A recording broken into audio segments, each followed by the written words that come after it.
I hear you lot better respect the grind, you know. I just coming back from seeing my cousin Dean, man. He's alright, he's doing well, man. You know what I'm saying? He's doing good, man. So big up my cousin always. Big up the people, big up the family, big up the community. I got a light on in my car. I'm trying to create lighting. It's a mess for me, bro. It's a mess. But Isak, what game are you playing? Someone tell me what game Isak's playing. I know he's on foolishness, man. I don't know what he's doing. He's on banter. I don't know what game Isak's playing. I think, like, to me personally, I feel like he's been a little bit disrespectful to Newcastle. Now I understand, yeah, he's a big player. He's gonna want to do his own thing. He's going to want to make sure that he gets the best out of his career. I understand all that, you know what I'm saying? He's given a couple of years to Newcastle. But what more does he want Newcastle to do?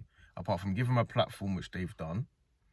Yeah, no one else took a punt on him. They took a punt on him. They didn't make him become one of the best players, but he's one of the better players now in the country and in the world. So they're matching your ambition by trying their best to get as many players as they can that matches your ambition. So what more do you want Newcastle to do? Unless it's for money, or unless you're going Saudi, or unless you want to go Liverpool, or you want to go Arsenal. I don't know what else Newcastle's supposed to do. In terms of Arsenal, they better... You got Jokic, you better go and put a bid in and try and get him, though. I'll be real. You better try a thing. You better go and try your best to go and get Isak. Because I'm pretty certain Arsenal and Liverpool both knew that Isak might want to be on the move.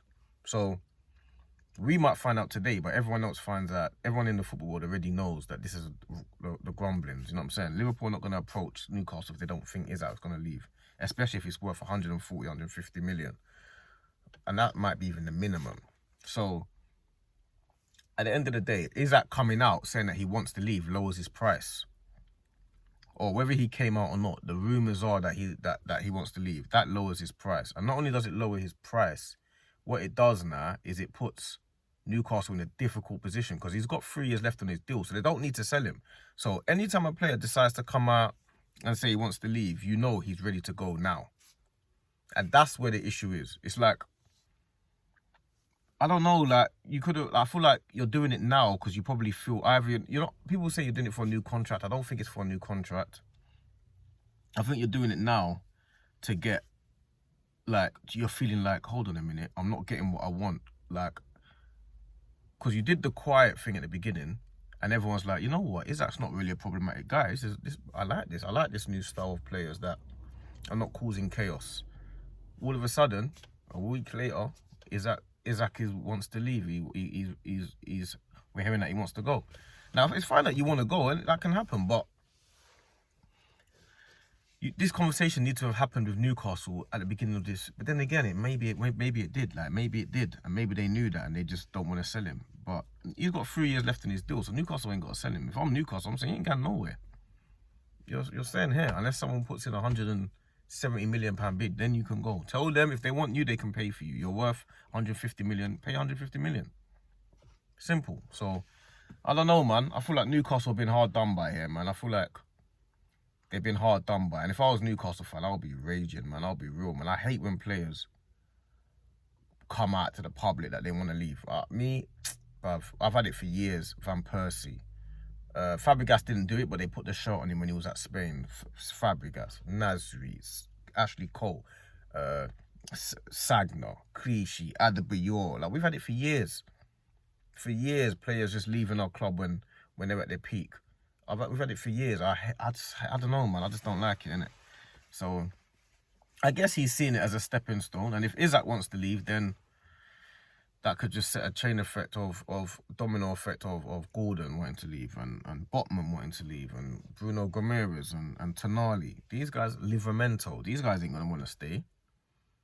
You sign Elanga, you lose Isak. That doesn't work. That don't work. Champions League as well. That doesn't work. So Newcastle in a tricky situation because him coming out doesn't help them at all.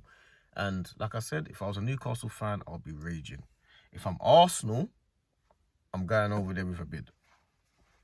The Kroenkes owe it to the Arsenal fan base to go over there and get a bid. I've said for a long time I want Isak left wing, Jokic up front. Then I don't have to worry about Rodrigo. I ain't got to think about Rodrigo if I got Isak. I ain't got to think about Eze and all that. I do still want Eze, but I ain't got to think about it. I want Isak left, Gyökeres up top. I don't care whether people say he's a left winger or isn't, and all that type of stuff. If we have to play 2 up front, we play 2 up front, and we change the way football. We change the narrative. We try and do a Wenger thing and change the course of football. As far as I'm concerned, that's what I'm on. I'm on. If a player of that caliber is available, you try and make it work, especially when you need attacking players, especially when you got a player that can potentially play on the left. You make it work, man. Like, you go and get Isak, or you try to get Isak. You know what I'm saying? I expect them to try and get Isak. It's not enough getting Madueke and all that. That's not enough. You can try and get Isak. I don't think they will, obviously. I think he seems either Saudi Arabia or Liverpool bound. But I don't think he would have come out unless he felt like he can go. And where would he be going? Like, Ekitike's just gone Liverpool. Gyökeres looks like he's going Arsenal. Delap and João Pedro have gone Chelsea. So what's Isak playing at? I really don't know what he's playing at. I don't know. I'm trying to figure out what he's playing at, unless there's something else that I'm missing. I'm missing something. What am I missing for Isak to be coming out saying he wants to leave? Something's going on that I can't see. So, and I think Newcastle probably feeling the same way. Like, yeah, we probably knew you wanted to go and all that type of stuff, but you wanting to go and coming out with it, that's a different kettle of fish. That's a different ball game. You know what I'm saying? That's a different ball game. So, if I'm a Newcastle fan, I'm raging. And all of this keeping Isak, yeah, Isak's not for sale, Isak's not for sale. All of a sudden, he might be for sale now. He might be for sale all of a sudden. It puts them a step backwards. Because Newcastle, they're not even allowed to spend their own money. So as far as I'm concerned, they don't even know. They're like, we've got a good player here. We're getting a good team here. Just save for an extra season and a season and a half, a couple more. We'll get a few players in. We can now start spending. You lose one of the best strikers in the world. Sets you back a couple years. We had that for years. When Van Persie's at the top peak of his powers, he leaves. Now we're like, we've had that for years. It's the most irritating thing. Well, I guess it's part of football, isn't it? So, yeah, Isak, I'm not sure what game you're playing at, but whatever it is, you're rolling the dice, and let's hope it works out in your favour. But if Saudi are offering you £1 million a week or whatever it is, tax-free, that's a lot of money, and it's hard to turn that down. So, I don't know, man. If he goes to Liverpool, it's a long day for the Premier League. Long day. But, yeah, that's my thoughts in it. Make sure you like and subscribe and all the good stuff. Yeah, that's about it, man. Big up everyone. God bless you all. Hope you lot have a good evening.